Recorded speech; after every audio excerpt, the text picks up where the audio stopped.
Hello again, everybody. I'm Scott Murray. Welcome to today's edition of 5 Talk Street. Poverty has a face, and our friends at CitySquare are now one of Dallas' largest providers of poverty-fighting programs. Joining me today is Larry James. He is the Chief Executive Officer of CitySquare. Been there a long, long time. Welcome. Oh, well, thank you. Good to be with you. Pushing about 20 years, aren't you? It is absolutely the truth. Does it seem that long? You know, it doesn't. Time flies when you're having fun, I guess. And you are having fun. We're having as much fun as you can have when you're dealing with the kinds of problems we face every day. But the people are phenomenal, and so we are having fun. And before I get to the economy and how that's affected you and what have you, but to people, the viewers out there today, CitySquare, they say, oh, I think I know about that. What really, tell us how that all became about. A wonderful businessman, Jim Sowell, in 1988 was really moved by the plight of hungry and homeless people in Dallas. And through his church, the Preston Road Church of Christ, he helped fund the startup of what was then Central Dallas Food Pantry.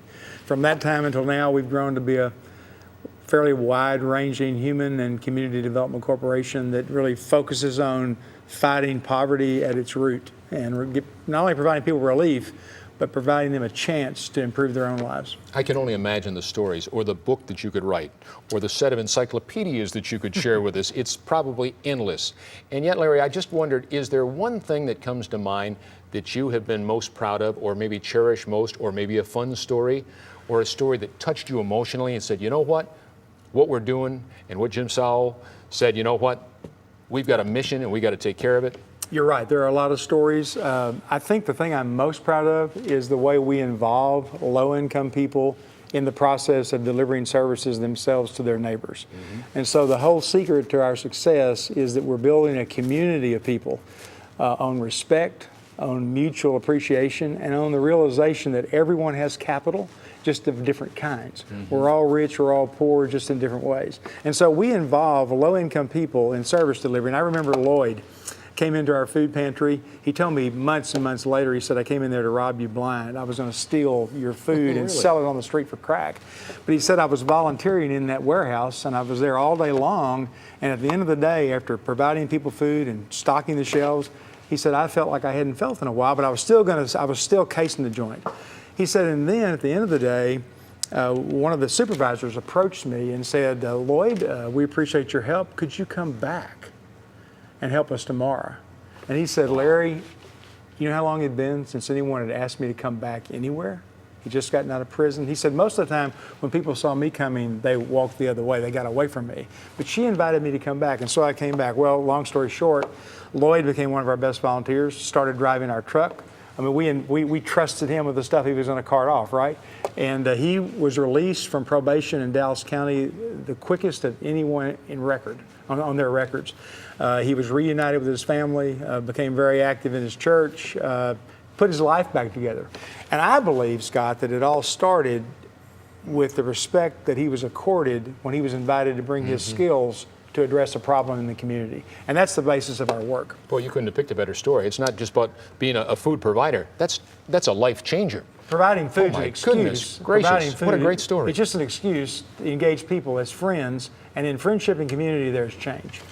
Well, I alluded to the economy in our changing times over the last 3-4 years, and I just wondered how that might have affected you. I'm sure you've got a lot more people knocking on your door. We do. Our numbers are at all-time record highs. More and more people come to us for assistance.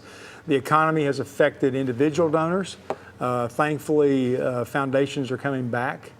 Some corporate dollars are flowing in, and so we work hard every day to fund our $15 million budget, but it's a struggle. And we're building a new center in South Dallas. That's a one-stop shop. And that was my next question. Can you tell us a little something about that? The Opportunity Center is at the southeast corner of Malcolm X and I-30. Mm-hmm. It's got a great view of downtown Dallas, and it's going to be a one-stop shop for low-income families, individuals, and even homeless people. It's going to focus on wellness and health. It's going to focus on nutrition and on employment training. And in the center, we will also have offices for Workforce Solutions of Greater Dallas, Texas Employment Commission folks, and LIFT, Literacy Instruction for Texas. They're taking space in our new center as well. And so there's going to be great synergy. Also, our summer lunch program will be housed there, and our AmeriCorps team will be housed there. It's going to be a dynamic center of opportunity for people who are trying to do better with their lives. Before you get away, I want you to talk about a night to remember. It's coming up on September 7th, so it's right after we get back to the end of the summer and the school right. year and Labor Day and what have We're you. very excited. Lyle Levitt and his large band. Fantastic. Majestic Theater, Right. September 7th that evening. We have tickets. They're going fast. How do you get them?